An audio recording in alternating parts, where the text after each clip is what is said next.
رسول اللہ یا رسول اللہ یا رسول اللہ یا اور ان چیزوں کو بیان کرنے سے کوئی فائدہ نہ ہوگا، بلکہ کچھ مختصر سی چیزیں آپ کے سامنے بیان کروں گا۔ آپ تو ابھی سن چکے ہیں کہ امام بخاری رحمہ اللہ تعالی جو ہے اپنی کتاب کا آغاز بدء الوحی سے کیا، کتاب ایمان سے شروع کر رہے ہیں، تو اس میں اشارہ ہے اس بات کا کہ بغیر ایمان کے کتاب اللہ پڑھنے سے کوئی فائدہ ہوتا ہے، نہ کوئی حدیث کی کتاب پڑھنے سے فائدہ ہوتا ہے۔ ایمان شرط اول ہے علم کے لیے بھی اور عمل کے لیے۔ جو عمل کا فائدہ بھی ایمان کے بعد ہی ہوگا اور علم کا فائدہ بھی ایمان کے بعد ہی ہوگا۔ بغیر ایمان کے نہ علم فائدہ دے گا نہ عمل فائدہ دے گا۔ آج کل ہم جو سمجھ رہے ہیں کہ ایمان کے بغیر ہم تحقیق کر سکتے ہیں، علم کا فائدہ اٹھا سکتے ہیں، علمی تحقیقات میں ہم آگے بڑھ سکتے ہیں۔ یاد رکھو علم جو ہے حروف اور لغات کا نام ہے، بس یہ دس اس سے جوڑ دیے، اس کو اس سے ہٹ ملا دیے اور اس کو علم سمجھ گئے، یہ جو ہے نقوش ہے، یہ علم نہیں کر رہا۔ یہ بغیر ایمان کے بھی یہ چیز حاصل ہوتی ہے۔ نقوش اور حروف کا علم بغیر ایمان کے مل سکتا ہے، لیکن حقیقت علم ایمان کے بغیر نہیں مل سکتا۔ حقیقت کے علم کے لیے ایمان چاہیے۔ تو ہمارے بزرگ جو ہے نقوش و حروف کی طرف توجہ نہیں کیے، حقیقت علم کی طرف توجہ۔ اسی وجہ سے حضرت امام اعظم رضی اللہ تعالیٰ عنہ کی وصیت ہے کہ تم تفقہ فی العلم کی دعا مت مانگو، بلکہ تفقہ فی الدین کی دعا مانگو۔ تفقہ فی الدین سے تمہارا دین بڑھے گا، آخرت سنورے گی اور دنیا میں بھی تمہارے لیے بہتری پیدا ہوگی۔ تفقہ فی العلم سے گمراہی آ سکتی ہے، تفقہ فی العلم سے انسان بھٹک سکتا ہے۔ جتنے گمراہ فرقے ہوئے ہیں وہ بے علم گمراہ نہیں ہوئے، علم کی وجہ سے گمراہ۔ کیوں کہ علم کا غلط استعمال کیا اور تفقہ فی الدین حاصل نہیں کیا، جس کی وجہ سے وہ گمراہ ہوئے۔ تو اسی طرح عزیز طلباء، تو تمہارا بھی فریضہ ہے کہ تم علم حاصل کر رہے ہیں، یہ صحیح ہے، لیکن تفقہ فی الدین حاصل کرو۔ اسی طرح جو ہے امام بخاری رحمہ اللہ تعالی کا علم، ان کا فن کا سن چکے۔ آپ کے واقعات میں ایک بات یہ بیان کی گئی آپ کی سیرت میں کہ آپ بخارا میں جب تشریف فرما تھے، حاکم میں بخارا نے آپ سے یہ خواہش کی کہ اس کے بچوں کو آپ گھر پر آ کے پڑھائیں گے۔ آپ نے فرمایا کہ میں علم حدیث کو کسی کے گھر پہ جا کے نہیں پڑھا، جس کو بھی پڑھنا ہے وہ میرے ہاتھ کے درس میں آئے اور پڑھے، میں تیرے گھر آ کے نہیں پڑھا۔ بہت دنیا سماجت کیا، تبھی آپ نے اس کو قبول نہیں کیا۔ آخر میں حاکم بخارا مجبور ہو کر آپ سے یہ خواہش کیا کہ کم از کم میرے بچے آپ کے گھر پہ جب آئیں گے پڑھیں گے تو اس وقت کوئی اور ان کے ساتھ شریک نہ ہو، صرف میرے ہی بچے آپ کے پاس پڑھیں گے، کوئی اور وہاں بچہ اور کوئی اور آدمی شریک درس نہ ہو۔ اس پر بھی حضرت امام بخاری علیہ الرحمہ نے فرمایا کہ یہ شیخ کو قبول نہیں، کیونکہ علم حدیث یہ حضور پاک علیہ السلام کی میراث ہے، اور آپ کی میراث ساری امت کے لیے ہے، میرے لیے خاص نہیں۔ تیرے اولاد کے لیے خاص نہیں ہے، یہ ساری امت کے لیے ہے، یہ ساری امت کو محروم کر کے تیری اولاد کو یہ میراث دو، یہ نہیں ہو سکتا۔ تو یہ اس واقعے سے آپ سمجھو کہ حضرت امام بخاری امام اعظم کی وصیت پہ کیسے عمل کر رہے ہیں۔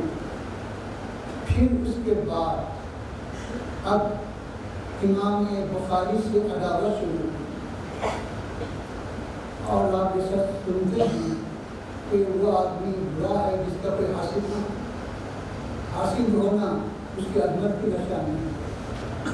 تو حاکم جو ہے اب آپ سے عداوت شروع کیا، تو چند لوگوں کو جو علماء سو کہلاتے ہیں، جو دنیا دار کہلاتے ہیں، ان کے دماغ بنایا تاکہ امام بخاری کے خلاف کچھ مواد فراہم کرے اور ان کے مذہب کے بارے میں، اخلاق و کردار کے بارے میں، ان کے علم کے بارے میں نقائص نگاہ کرتا ہے۔ تو ویسے ہی کام کیا گیا، اور وہ حاکم نے کہا کہ آپ شہر بدل ہو گئے، کہ آپ کے اندر یہ خرابی ہے، وہ خرابی ہے، یہ ہے۔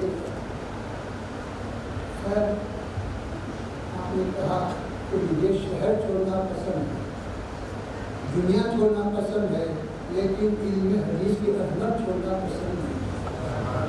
یہ نہیں کہ جتنا دل کر سکتا ہے کر، تو جتنا بھی اذیت دے سکتا ہے دے، لیکن میں عظمت حدیث کو متاثر نہیں کر سکتا۔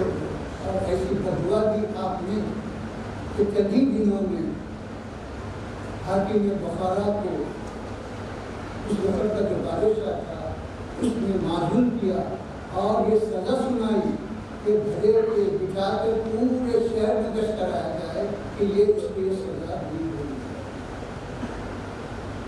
یہ کہ حضرت امام بخاری کی بدعا کا یہ اثر اس پہ ہوا۔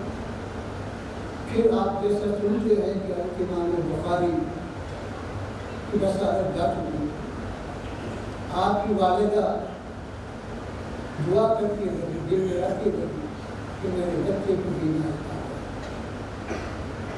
حضرت ابراہیم علیہ السلام آپ کی والدہ کے خواب میں تشریف لا کر بشارت دیتے ہیں کہ سن پائی کہ تمہارے بیٹے کی بینائی بحال کر دی گئی، اللہ کی جانب سے عطا ہے۔ صبح اٹھ کے جب دیکھتے ہیں تو آپ کی دونوں آنکھیں نور سے معمور ہیں، چمک کی نظر آ رہی۔ تو معلوم یہ ہوا کہ اللہ سبحانہ و تعالیٰ آپ کو دین کی خدمت، حدیث کی خدمت کے لیے پیدا کیا، بصارت بھی دیا اور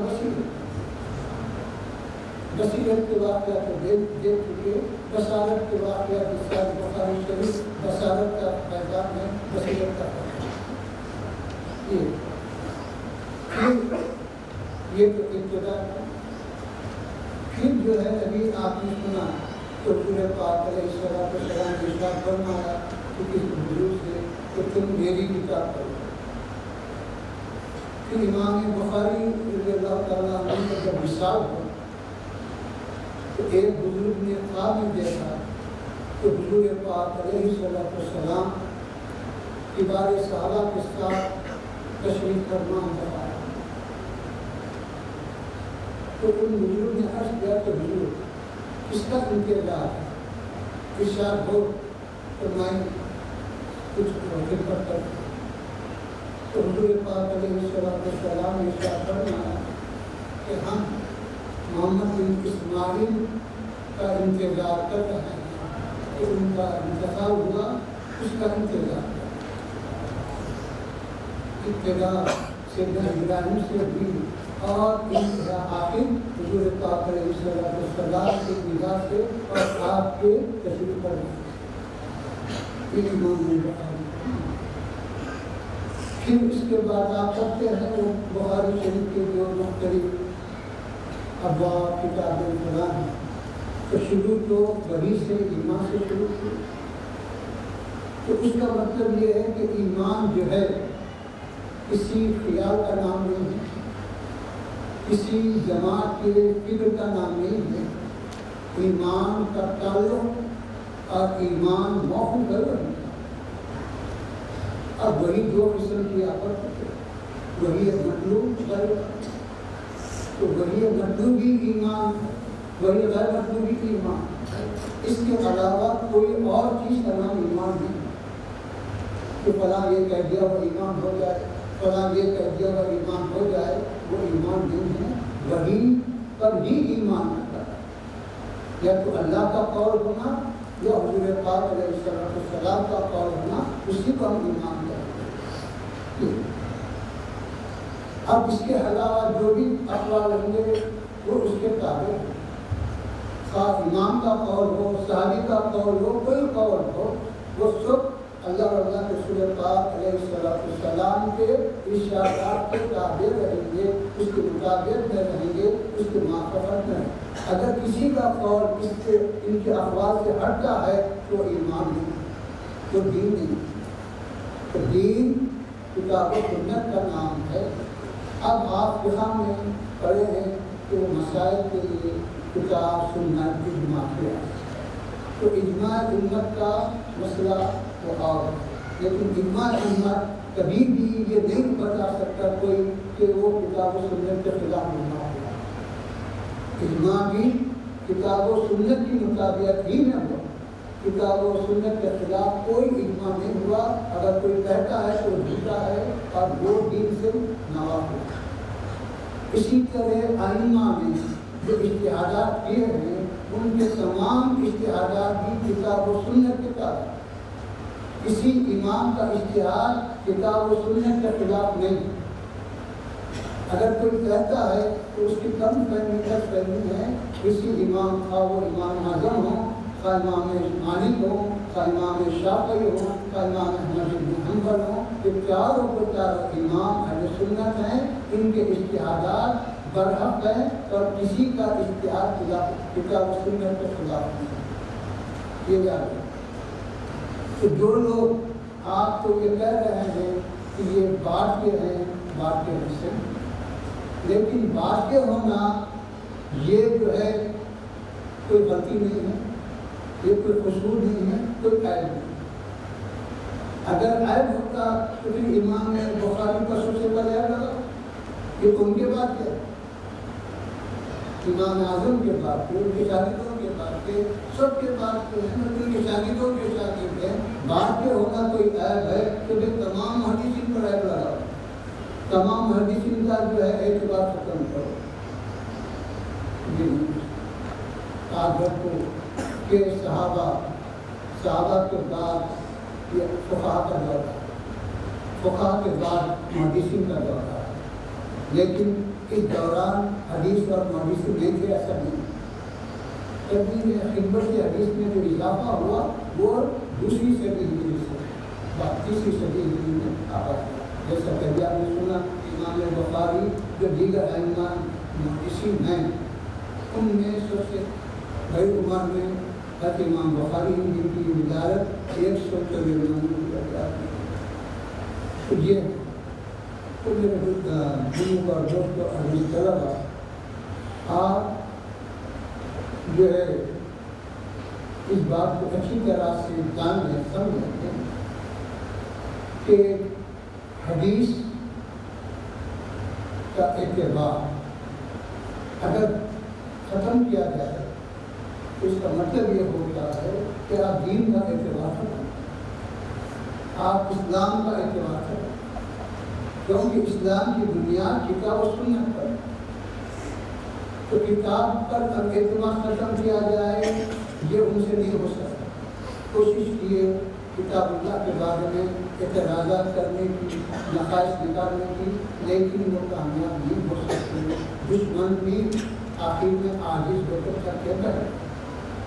لیکن بعد میں احادیث کے بارے میں، محدثین کے بارے میں اعتماد اور اعتبار کو ختم کرنے کی کوشش کی، اور وہ کام دشمن خود کرنے کے بجائے نام یہاں مسلمانوں سے لے لیں اور نام مسلمان رہ کے کام غیر مسلموں کا ہونے لگا، نام اسلام کا ہے اور کام کفر کا ہونے لگا۔ اس سازش کو سمجھنا اور اس کو پورے طور پر تحقیق کرنا، کتب حدیث کی حفاظت کرنا، محدثین کی حفاظت کرنا میں آپ کسی کی جاتی ہے۔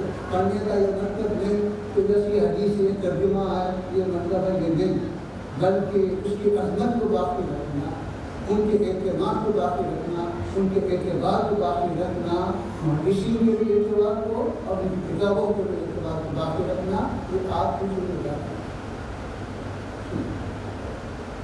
اب اسی طرح میرے بھی اور دوست کو عزیز طرح وقت زیادہ ہو چکا ہے، تشریح میں جانا نہیں ہے۔ امام بخاری نے آخری جو کتاب کا عنوان دیا ہے اس کے تحت ابواب ہیں۔ کتاب الرد علی الجہمیہ ہو گئی کہ فرقہ جہمیہ اور دوسرے فرقہ ضلالہ گمراہ فرقوں کے رد شروع۔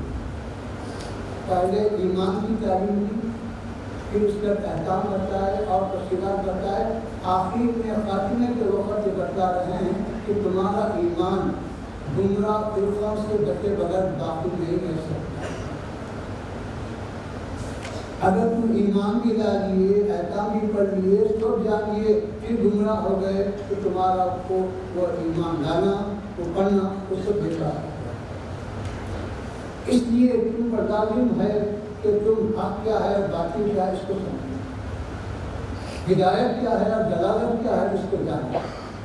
یہ بتلانے کے لیے امام بخاری نے آخری میں کتاب الرد علی الجہمیہ کیا ہے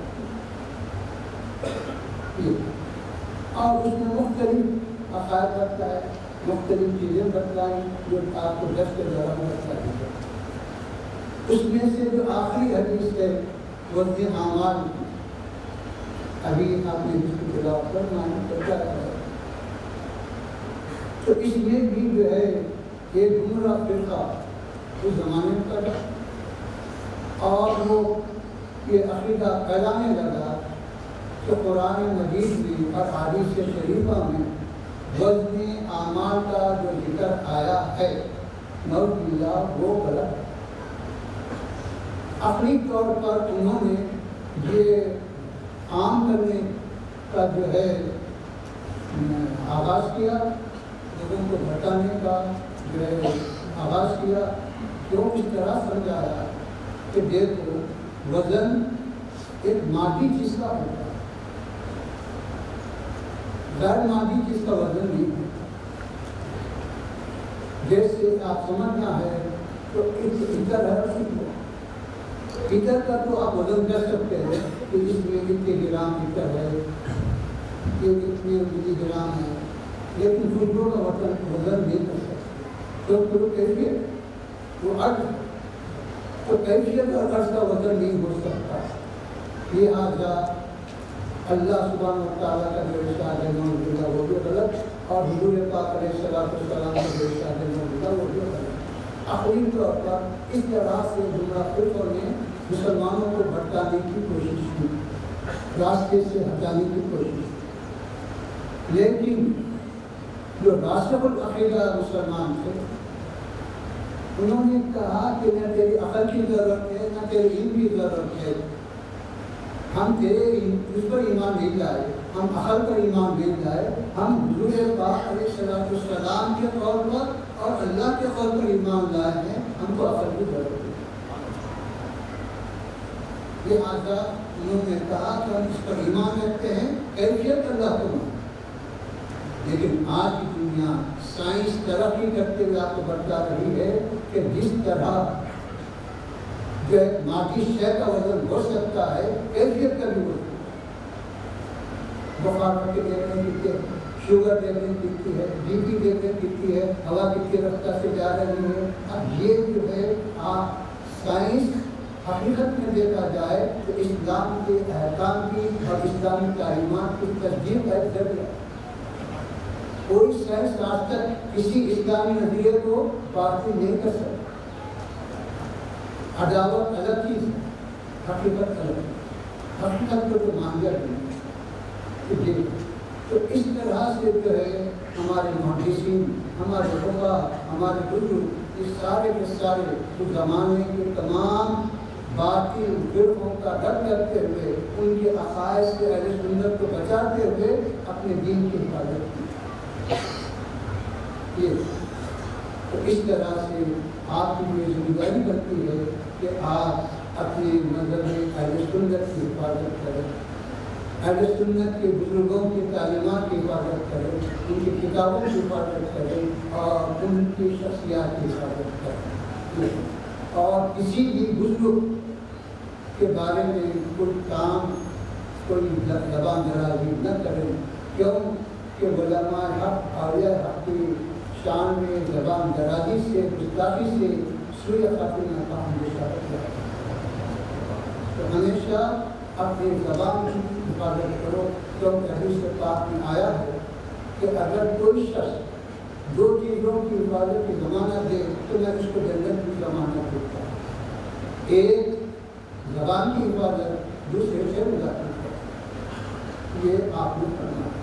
تو اس طرح سے جو ہے آپ سے میں یہی خواہش کرتا ہوں کہ آپ جن علوم کو سیکھیں ان علوم کی عظمت کو واقع رکھیں، ان علوم کی حقیقت کی طرف جائیں اور علم کو اپنے فخر کا، اپنی دنیا کا، لڑائی جھگڑے کا ذریعہ نہ بنائیں۔